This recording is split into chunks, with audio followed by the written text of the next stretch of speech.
우리가 이 세상을 살아가면서 두려움이라고 하는 것이 엄습해 올 때가 있습니다. 여러분, 언제 가장 두렵습니까? 여러 가지가 있겠지만 저는 이럴 때 가장 두려운 것 같습니다. 철저하게 하나님 믿고 신뢰했는데 하나님이 나를 버리신 것 같고 나의 인생이 비참하다고 느껴지고 또 그런 인생 속에서 아무런 희망의 빛이 보이지 않을 것 같고 하나님이 나를 버리신 것 같은 그런 느낌이 들 때에 가장 두려움이 나에게 임하지 않는가, 이래 생각이 됩니다. 우리가 이 세상에서 살아가는 것은 하나님을 믿는 믿음으로 살아갑니다. 그런데 우리 주위에는 우리의 힘으로 감당할 수 없는 일들이 종종 일어나곤 합니다. 어려움이 찾아옵니다. 그래서 하나님 한 분 의지했는데 하나님이 나의 기도 외면하시는 것 같습니다. 그래서 최악의 결과가 오늘 나의 현실 가운데 일어나는 것 같습니다. 그럴 때 나의 마음속에 일어나는 감정은 두려움이라고 하는 감정입니다. 그때 내가 드는 생각이 무엇이냐면은 내가 그동안 믿었던 그 믿음이 무엇이고 왜 하나님은 다른 사람 다 도와주는 것 같은데 나는 도와주지 않는가라고 하는 그런 생각이 들 수 있습니다. 그럴 때 하나님께서 오늘 본문 속에서 우리에게 하시는 말씀이 있습니다. 36절 말씀에 보니까 두려워하지 말고 믿기만 하라 라고 하는 그 말씀을 우리에게 해 주십니다. 오늘 본문에 나타난 두 사람 또한 두려움이 많았습니다. 절망 가운데 있었습니다. 그런 사람들을 향하여 예수님께서는 두려워하지 말고 믿기만 하라 라고 하는 그 말씀을 주심으로 그들 마음 가운데 감사가 넘치게 하시고 회복되고 치유되는 귀한 역사가 나타나게 됩니다. 오늘은 우리 추수감사주일입니다. 한 해를 내가 되돌아보면서 하나님께서 우리에게 주신 은혜가 어떤 것인지를 다시 한번 되돌아보는 그런 주일입니다. 예수님께서 데살로니가전서 5장 18절 말씀에 무엇이라고 하셨냐면은 범사에 감사하라, 이것이 그리스도 예수 안에서 너희를 향하신 하나님의 뜻이니라 라고 말씀하셨습니다. 우리는 종종 생각합니다. 하나님이 나를 향한 뜻이 도대체 무엇인가? 하나님, 나에게 하나님의 뜻을 알려주십시오 라고 말할 때가 많이 있습니다. 그때 우리는 이 데살로니가전서 5장 18절 말씀을 귀담아 들어야 됩니다. 여기서 분명히 그리스도 예수 안에서 너희를 향하신 하나님의 뜻이 무엇인지 소개되고 있습니다. 무엇입니까? 범사에 감사하는 일이다 라고 말씀하고 있습니다. 이 범사라고 하는 말이 굉장히 중요합니다. 나에게 어떤 환경이 온다 할지라도 환경에 내 감정과 믿음을 빼앗기는 것이 아니라 끝까지 입술로 하나님을 범죄하지 않고 내 마음을 하나님께 다른 것에 빼앗기지 않고 끝까지 하나님께 감사하는 것, 그것이 무엇입니까? 하나님의 뜻이다라는 이야기입니다. 오늘 추수감사주일을 맞이해서 도저히 감사할 수 없는 상황에 있는 두 명이 예수님께 나옴을 통해서 그의 삶이 회복되고 감사가 회복되는 놀라운 삶의 고백을 우리가 한번 살펴보았으면 좋겠습니다. 우리도 오늘 본문에 나온 이 사람들처럼 절망적일 때가 있고 낙심될 때가 있고 괴로울 때가 있습니다. 그럴 때 우리가 어떠한 방법으로 우리 하나님께서 주시는 귀한 은혜를 또 감사함이 넘쳐남을 통해서 하나님의 뜻을 이루어갈 수 있는지 한번 살펴볼 수 있기를 원합니다. 오늘 본문 말씀 전에 이런 말씀이 나와 있습니다. 회당장 야이로가 예수님 발 앞에 엎드리는 장면이 나옵니다. 그리고 이 회당장 야이로가 자신의 딸이 죽게 되었음을 예수님 앞에 고백을 합니다.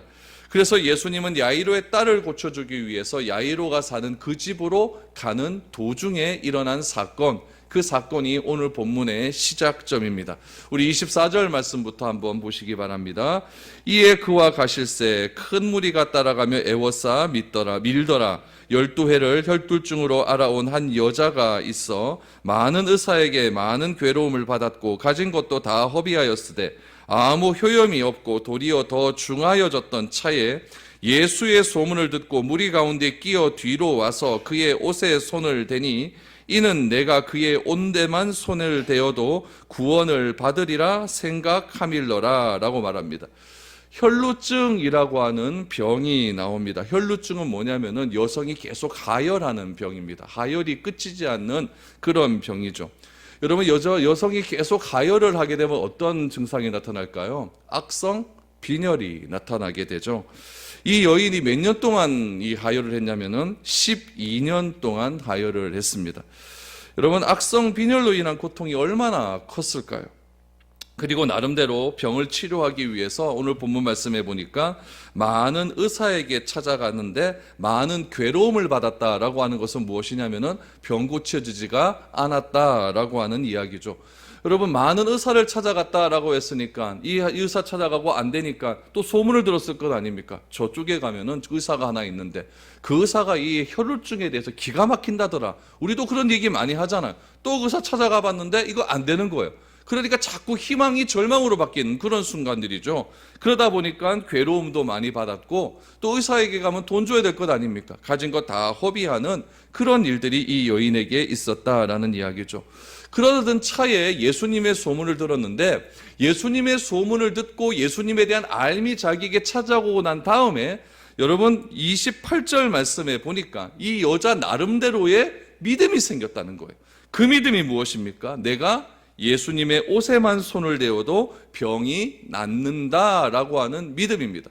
여러분, 예수님에 대한 소문, 그 소문을 듣고 예수님에 대한 지식이 들어오니까 나름대로의 믿음이 생긴다는 거예요. 여러분, 믿음은 그냥 생기는 게 아니에요.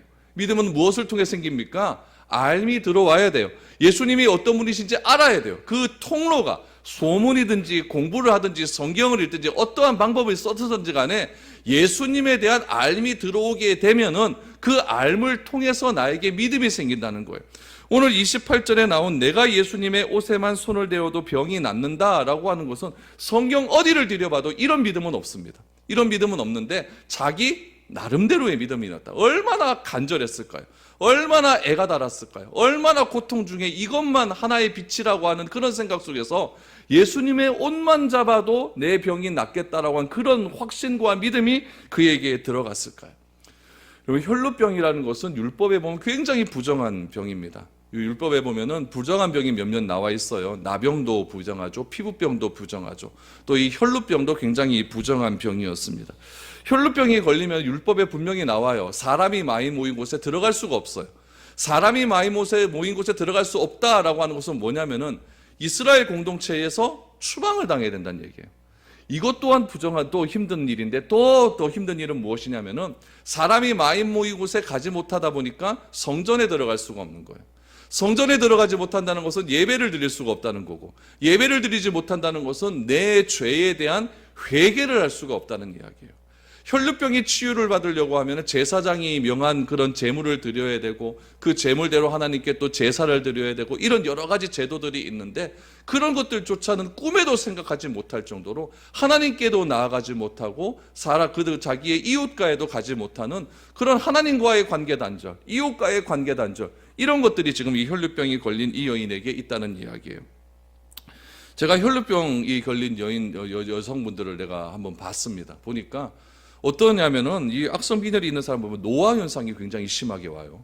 한 40대 보이는 분들이 한 50, 60으로 이렇게 보여요. 이렇게 보이고, 그리고 높은 곳에 잘 올라가지를 못합니다. 숨이 차는 거죠. 숨이 차서 올라가지도 못하고, 또 머리털이 막 자꾸 빠져요. 막 빠지고, 손톱이 막 까지는 그런 일도 일어나게 되고, 기력이 없어 아무것도 할 수가 없는 그런 상황에 빠지게 되는 겁니다.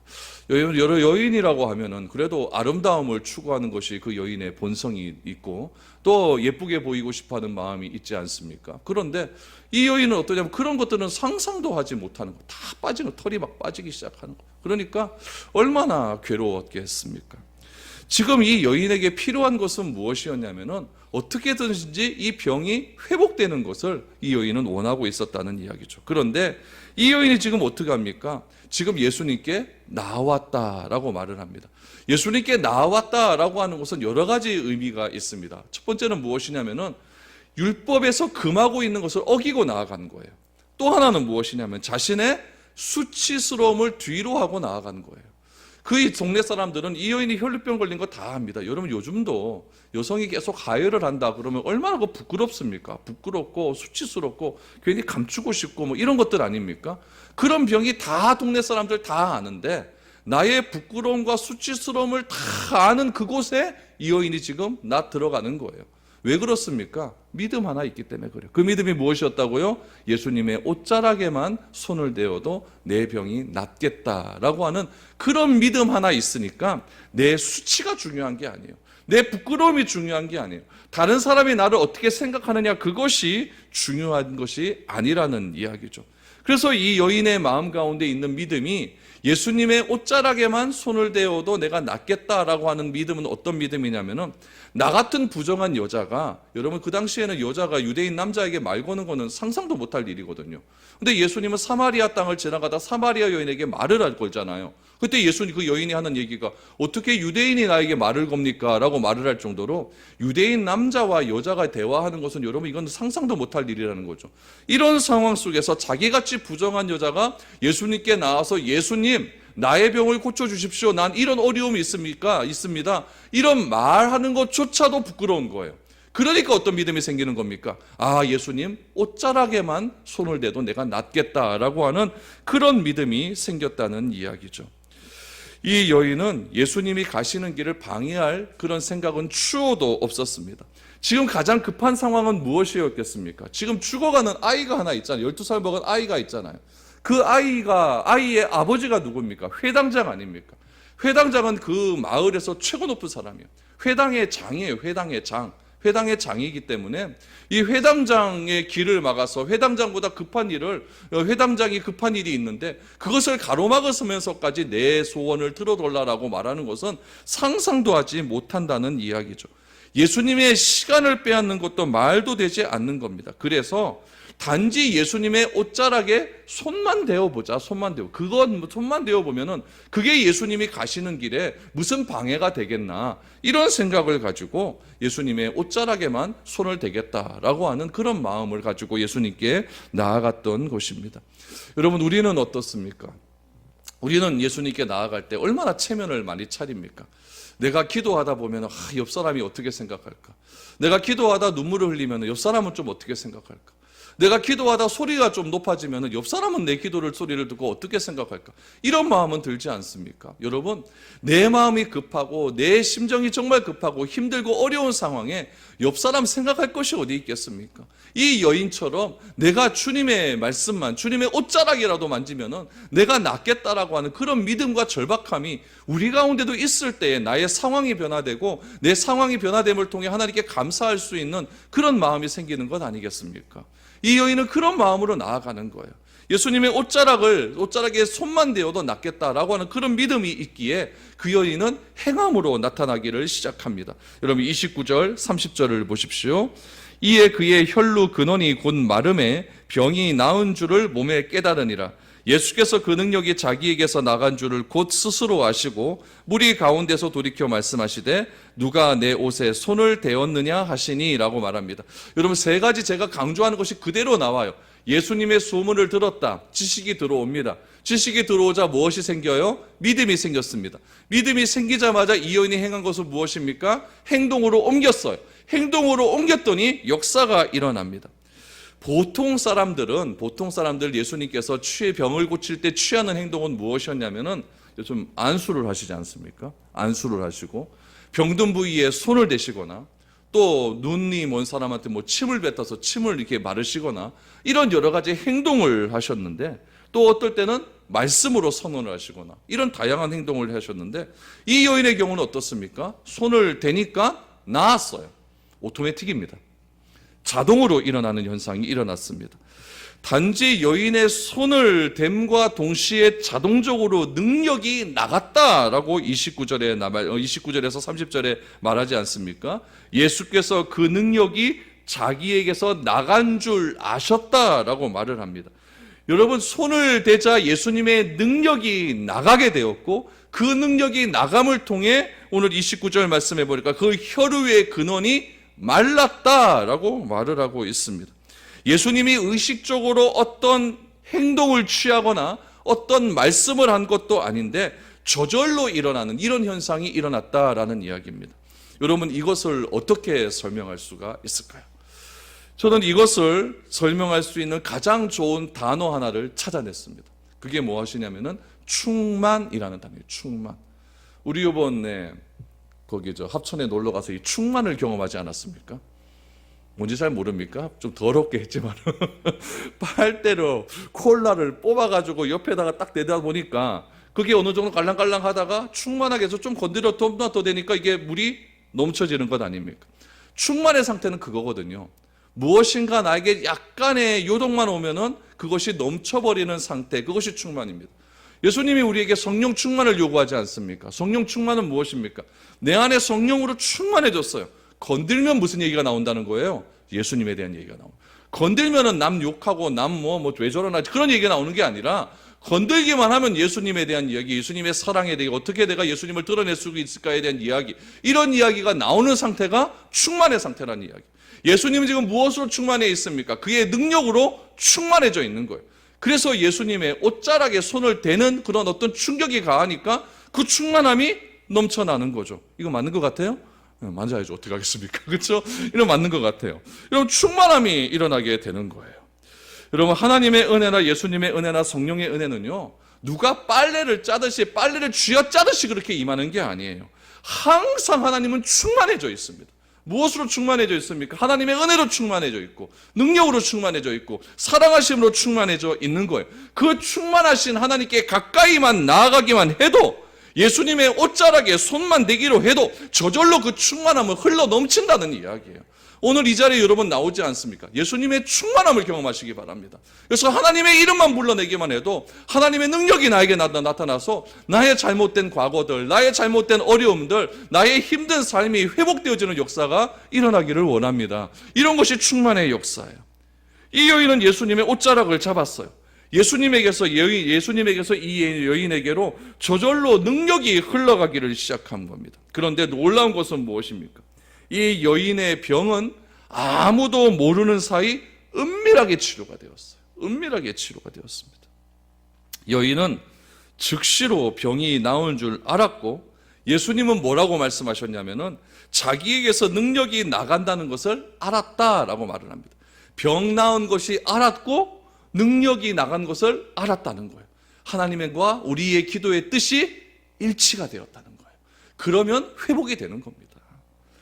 아마도 이 여인은 자신의 몸에 무슨 변화가 일어난 것을 알았던 것 같아요. 항상 밑이 좀 축축했을 것 아닙니까? 하혈이 계속 나니까. 근데 그런 것들이 마르다는 그런 느낌을 받았던 것 같아요. 그러면서 순간적으로 내 병이 나았구나라는 것을 깨닫게 되었다라고 말하지 않습니까? 이때 예수님께서 이 여인을 찾습니다. 30절부터 보십시오. 예수께서 그 능력이 자기에게서 나간 줄을 곧 스스로 아시고 무리 가운데서 돌이켜 말씀하시되 누가 내 옷에 손을 대었느냐 하시니 제자들이 여짜오되 무리가 애워싸 미는 것을 보시며 누가 내게 손을 대었느냐 물으시나이까 하되 예수께서 이 일을 행한 여자를 보려고 둘러보시니 라고 말합니다. 이 여인에게 있어서 가장 중요한 건 무엇일까요? 돈도 아닙니다. 이 여인에게 있어서 가장 중요한 것은 병이 낫는 거였어요. 절대로 자기가 이런 병을 가진 채 율법을 어기고 사람들 사이에 들어온 것이 알려지는 것 원하지 않았을 것입니다. 우리는 이렇게 생각하죠. 이 여인은 율법 어기고 지금 사람들 사이로 들어왔어요. 이 여인과 접촉되는 사람들 다 부정해집니다. 다 부정해지면 어떻게 되냐면은 이 여인과 접촉된 사람도 율법에 의해서 제물을 하나님께 드려야 돼요. 나도 부정하게 되었으니까요. 제가 예전에도 한번 말씀드렸다시피 이방인과 접촉된 사람은 자기 집으로 들어오면 그릇까지 다 씻어야 된다고 말씀하지 않았습니까? 내가 더러워졌으니까 내 집안에 있는 모든 것들이 다 부정해졌기 때문에 물도 그냥 우리 설거지하는 처럼 그냥 고인물에 하면 안 되고 흐르는 물에다가 그것을 씻어야만 그것이 정결해진다는 것이 유대인들 사이에 그런 정결 예법이었어요. 그런데 이 여인이 지금 그 공동체 안으로 들어왔으면은 오늘 30절 말씀에도 보니까 수많은 사람들이 몰려들었고요. 31절 말씀에도 보면 예수님께 제자들이 여짜오되 무리가 애워싸 미는 것을 보셨다라고 말합니다. 여러분, 예수님은 가운데 서 있고 수많은 무리들이 막 밀려 들어오는 거예요. 그러면 이 여인이 예수님의 옷자락에 손을 댔다라는 것은 제일 앞에 가 있었다는 얘기예요. 제일 앞에 예수님과 가까운 위치에 가 있었다는 얘기예요. 그럼 뒤에서 밀었겠습니까? 안 밀었겠습니까? 막 밀리는 거죠. 그러면은 이 여인 뒤에 있는 사람은 이 여인과 몸이 접촉되었기 때문에 다 부정해지는 겁니다. 이 부정한 사람과 또 접촉된 그 사람은 또 부정해지는 거죠. 다 부정해지는 거예요. 그곳에 있는 사람 다 부정해지는 거예요. 그러면 그것을 예수님께서 알릴 필요가 있었겠느냐는 거죠. 그냥 고쳤으니까 됐다고 막. 그리고 가시던 길 가면 되는 것 아닙니까? 그런데 굳이 예수님께서 멈춰. 누가 내 몸에 손을 대었다라고 말을 하면서 이 부정한 여인이 자기에게 손을 대었다는 것을 들추어낼 필요가 있었겠느냐. 또 하나, 이 여인의 병은요, 남에게 말하기를 굉장히 부끄러운 그런 병이었습니다. 그런 병을 공식적인 석상에서 또 말할 필요가 있었겠느냐. 이런 다양한 의견들이 나올 수가 있었다는 이야기예요. 이 여인의 입장에서 보면 얼마나 부끄러운 일이었겠습니까? 그런데 예수님이 이 여인을 찾기 시작한다는 이야기죠. 제자들은 아무것도 몰랐습니다. 지금 사람들이 애워싸서 미는데 예수님이 언짢으셔서 너무 미니까 언짢으셔서 그러시는 줄 알았어요. 이 여인에게 일어난 변화는 아무도 몰랐습니다. 또한 예수님의 몸에 손을 댄 사람은 이 여인만 있었겠습니까? 저는 그렇게 보지 않습니다. 수많은 병자들도 예수님 몸에 손 한번 대려고 그렇게 애쓰지 않았겠습니까? 얼마 전에 유현진 왔잖아요. 그렇죠? 뉴스 좀 보십시오. 유현진 왔을 때도 보니까 유현진 못자라게 손 한번 내보려고 난리가 나더라고요. 여러분, 뭐 스포츠 스타 하나 와도 그렇게 난리 피는데 그 당시에 예수님은 얼마나 스타였습니까? 예수님이 얼마나 많은 병자들을 고쳤습니까? 예수님 한번 몸에 손 한번 만져보려고 하는 사람들이 얼마나 많았겠습니까? 이 여인만 만졌겠습니까? 수많은 사람들도 예수님 옷자락에 손을 만졌을 것이고 어떤 사람은 예수님의 손도 만졌을 수도 있다는 이야기죠. 그런데 참 신기한 건 무엇이냐면은 병이 나았다라고 하는 사람은 이 여인 한 명밖에 없었습니다. 그렇다면 왜 예수님께서 이 여인을 찾으셨을까요? 이 여인의 병은 나았습니까? 안 나았습니까? 나았어요. 그러나 예수님은 이 여인의 육체적인 병만 보신 것이 아니었어요. 여러분, 혈루병이 걸렸어요. 12년 동안 하혈을 합니다. 몸은 완전히 말랐어요. 완전히 피골이 상장합니다. 그리고 있는 것 다 털었어요. 또 더 사람들의 말에 의해서 이 병원 찾아다니고 저 병원 찾아다니다 보니까 몸도 많이 상했을 겁니다. 또 율법에 의하면 이런 병이 걸린 사람은 대인과 같이 접촉을 못하니까 대인 기피증, 대인 공포증 이런 것들 안 낫겠습니까? 가족들도 여러분 말이 12년이죠. 병치레하는데 가족이 12년 동안 돌볼 사람 과연 얼마나 있을까요? 다 떠나갔을 겁니다. 자기는 굉장히 홀로 있는 듯한 그런 마음의 병, 우울증, 또 대인 기피증, 죄의식, 나는 왜 이렇게 살아야 되는가? 나도 여잔데 나는 왜 이렇게 살아야 되는가? 이런 마음의 아픔들, 열등의식 얼마나 많이 있었겠습니까? 그럼에도 불구하고 이 여인이 예수님께 나아간 건 뭐 때문이었습니까? 예수님에 대한 소문 듣고 옷자락에만 손을 대어도 낫겠다라고 하는 스스로에게 생긴 그 믿음 하나 가지고 예수님께 나아간 것 아니겠습니까? 이 여인은 예수님께 마음을 열고 나갔지만은 병이 낫고 난 다음에는 어떻게 했을까요? 자기 병이 나았다는 것을 알았기 때문에 이 여인은 빨리 집으로 돌아가는 것을 원했을 것입니다. 그래서 예수님께서는 이 여인이 이렇게 돌아가서는 안 된다는 것을 알았다는 거죠. 중요한 것은 혈루의 근원이 날랐다라는 것도 중요하겠지만은 더 중요한 것은 무엇일까요? 마음의 상처입니다. 마음의 질병이에요. 정신적인 고통이에요.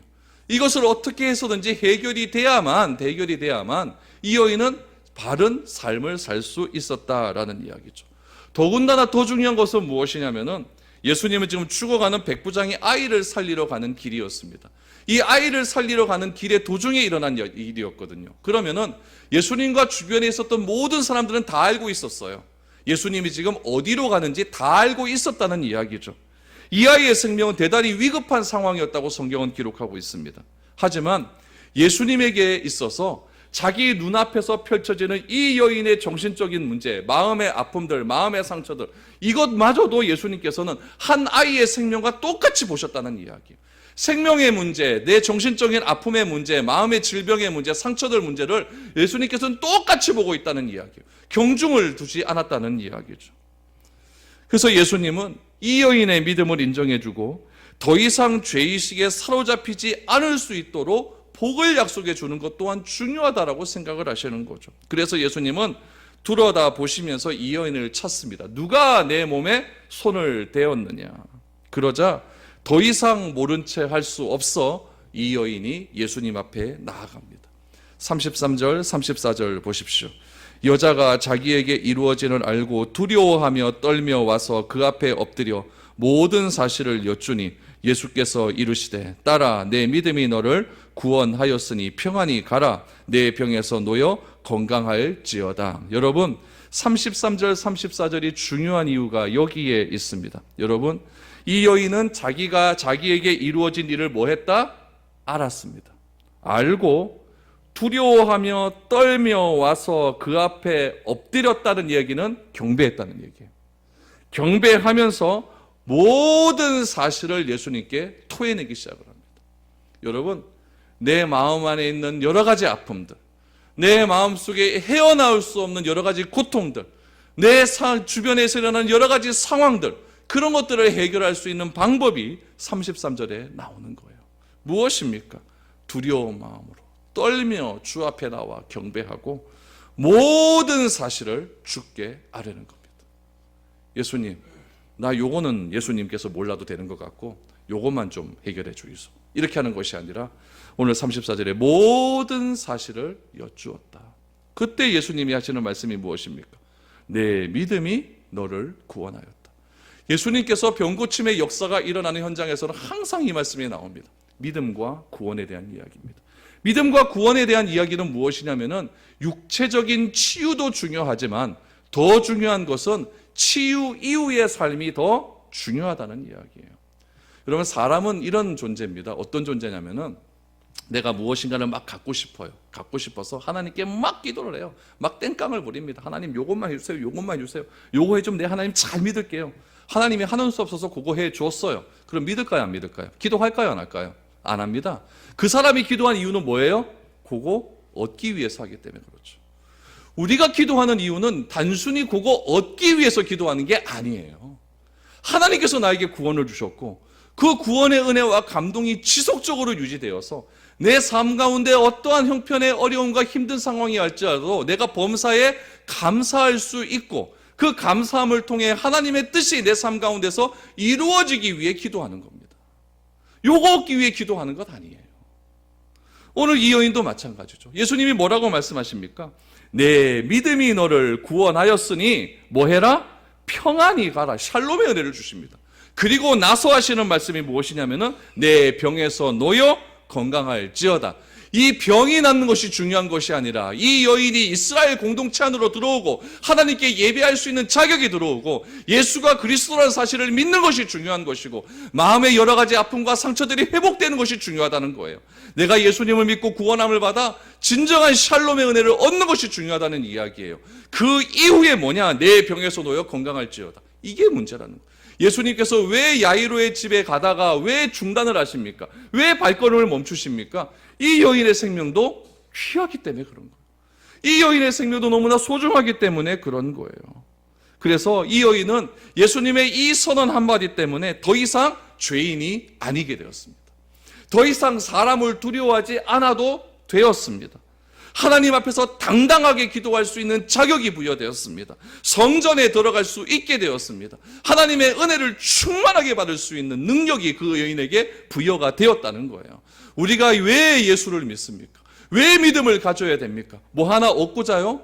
우리 아들 잘 되고자고요? 여러분, 그건 다 부차적인 문제예요. 하나님께서 내가 왜 하나님이 나를 구원해 주셨고 내가 오늘 이 자리에 나서 왜 내가 예배를 드리고 찬양하고 기도해야 됩니까? 하나님께서 우리에게 하신 말씀 따라 내 믿음이 너를 구원하였으니 이제부터 너 평안히 살아라. 이거 아니겠습니까? 이것에 대한 은혜가 충만해지고 감격이 넘치니까 내 입에서 뭐가 털쳐나옵니까? 범사에 감사할 수 있는 그런 마음이 생기게 되는 거예요. 저는 이런 은혜가 우리 모두에게 넘쳐났으면 좋겠습니다. 우리 교회 예수 믿는 여러분 한 사람 한 사람들이 이런 은혜를 간구했으면 좋겠습니다. 비록 내 삶에 혈루증과 같은 아픔이 있어요. 어려움이 있어요. 그 문제가 해결이 되지 않아서 힘들어요. 고통스러워요. 그러나 그것보다 더 귀한 것은 내가 얼마나 하나님을 갈망한 그런 마음이 있는가. 그 갈망한 마음을 통해서 하나님에 대한 믿음을 내가 얼마나 소유하고 있는가. 그 믿음을 가지고 내가 하나님께 나아갔을 때에 하나님께서 그 믿음을 보시고 나의 이 삶의 문제를 어떻게 해결해 주시는가를 내가 경험해 보는 겁니다. 그것이 진정한 그리스도인의 삶의 자세예요. 여러분, 이렇게 우리의 문제가 해결돼야 예수 안 믿는 사람과 뭔가 차이가 날 것 아닙니까? 예수 안 믿는 사람들은 뭐 권력자 찾아가고 돈 찾아가고 예수 믿는 자도 뭐 그렇게 해야 될 필요성은 있겠죠. 그러나 그것보다 앞선 것이 뭐 있어야 된다는 이야기죠. 우리는 예수님 앞에 믿음으로 병고침을 받을 수도 있고 사업의 복도 받을 수가 있습니다. 그러나 우리의 신앙은 거기에 머물러 있지 말자는 이야기예요. 한 걸음 더 나아가자는 이야기. 그동안 우리를 괴롭혔던 모든 죄의식과 열등감과 다른 사람에 대한 두려운 마음을 다 치료받고 이제 하나님 앞에 기도함을 통해서 응답받을 수 있는 자격이 나에 부어되었으니까, 용서받은 의인이 되었으니까 우리 와서 몰래 예수님의 옷자락만 받잡고 도망치지 마시고 예수님 앞에 나와서 내 병든 인생 다 말씀드리고 다 주께 아뢰이시고 새로운 인생 살아갈 수 있는 그런 우리가 될 수 있기를 축복합니다. 예수님이 혈루증하는 여인과 이야기하는 바람에 시간이 좀 지체되었어요. 한 얼마나 지체되었을까요? 애법 지체되었을 것 같아요. 예수님이 이 여인과 이야기하는 동안, 지체되는 동안에 이 야이로의 딸은 어떻게 되었을까요? 35절 보십시오. 아직 예수께서 말씀하실 때에 회당장의 집에서 사람들이 와서 회당장에게 이르되 당신의 딸이 죽었나이다. 어찌하여 선생을 더 괴롭게 하나이까? 아직 예수께서 말씀하실 때, 누구와 대화하실 때? 이 여인과 대화하실 때에 지금 회당장 집에서 큰일 났다는 이야기입니다. 어떤 일이 났습니까? 아이가 죽게 되었다라는 이야기요. 여러분, 회당장도 예수님 앞에 나올 때 자기 모든 자존심 다 버리고 나왔거든요. 이게 부모의 마음 아니겠습니까? 자식이 아픈데 내 자존심이 어디 있습니까? 자식이 힘들어한다는데 부모가 창피한 게 어디 있겠습니까? 자기 모든 지위치면 다 버리고 한 유대인 청년 앞에 나와서 무릎을 꿇는 거예요. 내 자식 살려달라고. 여러분 같으면 안 그러겠습니까? 다 그럴 수 있는 것 아니겠습니까? 회당장이 생각하기에는 어떤 생각을 했겠습니까? 지금 저깟 여자 하나가 뭐 그래 중요하냐? 이렇게 생각 안 했을까요? 왜 예수님께서는 지금 내 딸이 더 급한데 줄 서는 것도 순서가 있는데 이 여자 갑자기 쎄치기 해서 내 복 가르쳐 갔느냐, 이런 생각 안 들겠습니까? 조금만 더 일찍 왔으면 좋았을 건데 이 여자는 지금 죽을 병도 아니고 일단 우리 집에 와서 내 딸 좀 죽어가는 내 딸 고쳐주고 그 다음에 와서 이 여자 고쳐줘도 아무런 문제 될 것 같지 않은데 왜 예수님께서는 이렇게 하셨는가? 이런 생각 충분히 하실 수 있는 거죠. 그래서 35절 말씀해 보니까 어찌하여 선생을 더 괴롭게 하나이까? 이런 말을 하면서 굉장히 괴로운 마음을 토해내고 있습니다. 예수님은 너무 늦게 오셨고 그동안 아이는 죽고 말았습니다. 여러분, 우리가 하나님을 믿습니다. 하나님을 믿는데 결과가 실패했을 때 가장 안타까운 건 무엇일까요? 다른 방법 써보지도 못하고 끝냈을 때입니다. 하나님 말씀 붙들고 하나님께 간절히 기도하는 도중에 내 사업, 내 모든 것들, 내가 해결해야 되는 모든 문제들이 완전히 끝장나버린 거예요. 그럼 얼마나 여러분 안타깝겠습니까? 일단 내가 해볼 수 있는 거 다 해보면서 그렇게 했더라면 좀 덜 아우실 것 같은데 이거 내가 하나님께 일단 기도 한번 해보자라고 하면서 내가 막 금식하면서 작전 기도하면서 하나님께 간절히 부르짖고 있는데 갑자기 그 결과가 최악의 결과로 나와버린 거예요. 그럼 얼마나 화가 나겠습니까? 하나님을 믿었기 때문에 다른 방법 써보지는 못하고 있는데 최악의 결과가 나오면은 우리는 우리 자신의 믿음에 대한 비참함을 느껴버립니다. 어떻게 이러실 수 있는가? 그리고 하나님에 대한 의심은 생길까요, 안 생길까요? 생길 수밖에 없죠. 왜 하나님은 나의 기도 안 들어주시고 사랑하는 사람 죽게 하셨을까? 이때 예수님이 놀라운 말씀하십니다. 36절 다시 보십시오.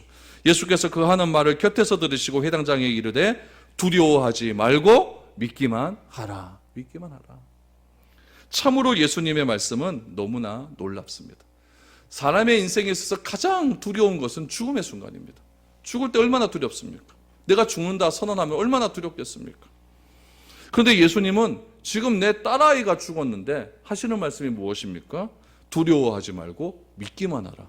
이것처럼 무책임한 말씀이 어디에 있겠습니까? 우리는 여러분 이렇게 약한 존재예요. 우리는 눈에 보이는 것밖에 모르기 때문에 당장 눈앞에 좋지 않은 결과가 나타나면 두려워하고 절망할 수밖에 없는 그런 존재라는 이야기예요. 이때 예수님 하시는 말씀은 무엇이냐면 두려워하지 말고 믿기만 해라. 두려워하지 말라라는 것은 무슨 의미일까요? 마음속에 있는 절망감에 지지 말라라는 거예요. 제가 이번 한 주간 동안 이 두려움에 대한 묵상을 굉장히 많이 했습니다. 사람은 두려워할 수 있다. 그렇죠? 감정이 있으니까 두려워할 수 있다. 그러나 뭐는 하면 안 된다? 절망하면 안 되는구나. 절망하면 안 되는구나. 예수님께서 두려워하지 말고 믿기만 하라라고 하는 말 속에서는요, 그리스도인에게는 절망은 별 중요한 건 아니다. 두려워할 수는 있다. 그러나 절망하지는 말아라. 왜요? 우리에게는 살아계신 하나님이 있기 때문에.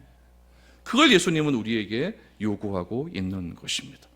예수님께서 그 야이로의 집에 가자 장례 절차가 진행되고 있었습니다. 38절 보십시오.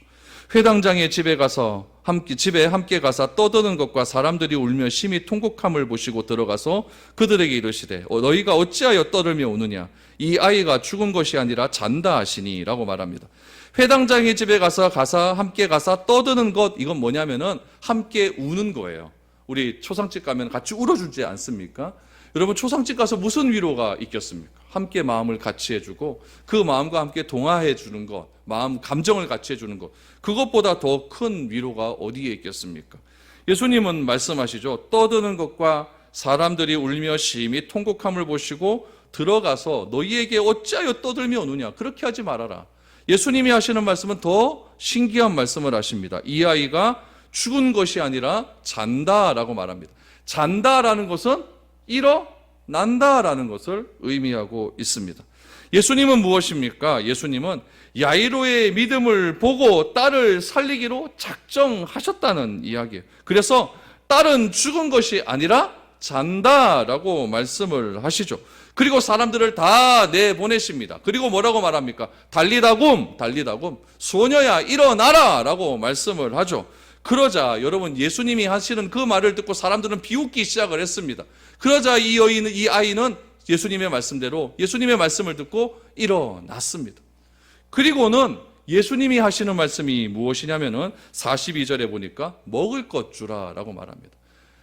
왜 먹을 것 주라고 하셨을까요? 이건 나았다라는 겁니다. 저희 장모님 보니까 안 먹어요. 왜 안 먹을까요? 아프니까 입맛이 없는 거예요. 병원에 가니까 뭐 다 좋다 그러는데 안 드시니까 이게 힘이 없는 거죠. 그래서 제가 이번 주 이거 설교도 준비하고 왜 먹을 것 주라 그랬을까? 이건 다 나았기 때문에 주라고 하는구나. 입맛이 돌아온 겁니다. 이건 어설프게 난 것이 아니라 완벽하게 낫는 거예요. 아프면은 입맛이 없어요. 그럼 이 아버지 입장에서는 어떨까요? 아버지는 자랑하고 싶었을 거예요.